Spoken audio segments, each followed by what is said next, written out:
नमस्कार दोस्तों। Private school में 2-3 महीना बिताने के बाद मुझे एहसास हो गया कि मैं सच में कुछ लड़कों से कमज़ोर हूँ। मेरा रोना-धोना भी चालू था। इसी बीच मैं एक दिन लंच के समय एक लड़की देखी जो हैंडपंप पर पानी पी रही थी। वो लड़की बहुत ही सुंदर थी। मैं उससे साल भर उम्र में बड़ा था। मुझ पर फ़िल्मों का असर तो था ही और मैं भी फ़िल्मी स्टाइल में सोचने लगा कि बड़ा होकर मैं उसी से शादी करूँगा।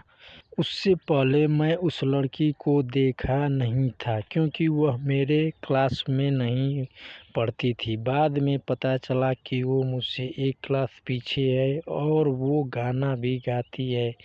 मैं बचपन से ही बहुत संवेदनशील था। 7-8 साल का लड़का कितना नादान होता है। फिर भी मैं खुश था कि वो लड़की मेरी जूनियर है और मैं उससे एक क्लास सीनियर हूँ। कभी-कभी दुख भी होता था कि उसे पूरा स्कूल जानता था और मुझे कोई नहीं। कभी-कभी मैं भी सोचता था कि मुझे भी सब लोग जाने, पर ऐसा संभव नहीं लगता था क्योंकि मैं गाना-वाना नहीं गाता था। फिर भी इसका एक रास्ता था कि मैं सबसे तेज़ पढ़ने में बन जाऊँ और सबसे तेज़ मात्र कक्षा में ही नहीं, पूरे स्कूल में भी होना पड़ेगा।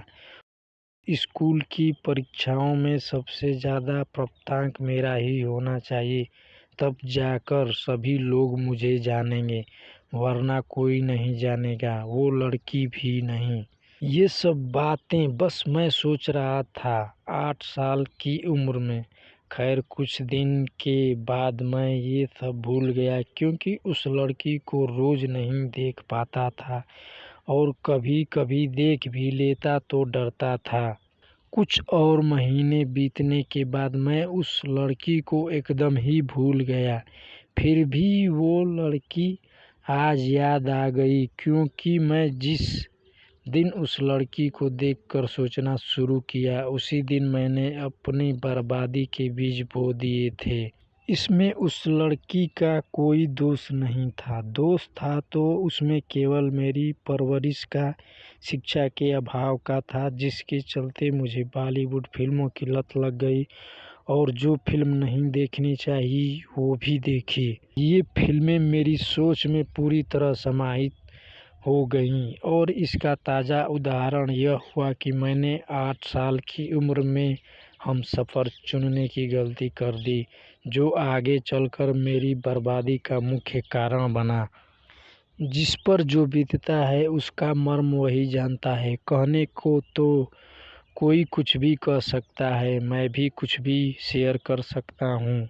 फिर भी कुल मिलाकर मैं तो बस यही कहना चाहूँगा कि जो माँ-बाप अपनी संतान को अच्छी शिक्षा और स्वास्थ्य दे दें, उन्हें यह समझना चाहिए कि वो अपनी औलाद के लिए सब कुछ कर दिया। उनका जीवन संतोषमय बीतेगा, उन्हें कभी भी किसी चीज़ का मलाल नहीं रहेगा। वो लड़की उसी साल स्कूल छोड़कर दूसरे स्कूल में पढ़ने चली गई। मैं भी उसे पूरी तरह भूल गया था। फिर भी मेरा जीवन उसी के चलते बर्बाद कैसे हुआ, ये मैं आगे बताऊँगा। आपसे विनती है कि चैनल पर बने रहिएगा। धन्यवाद।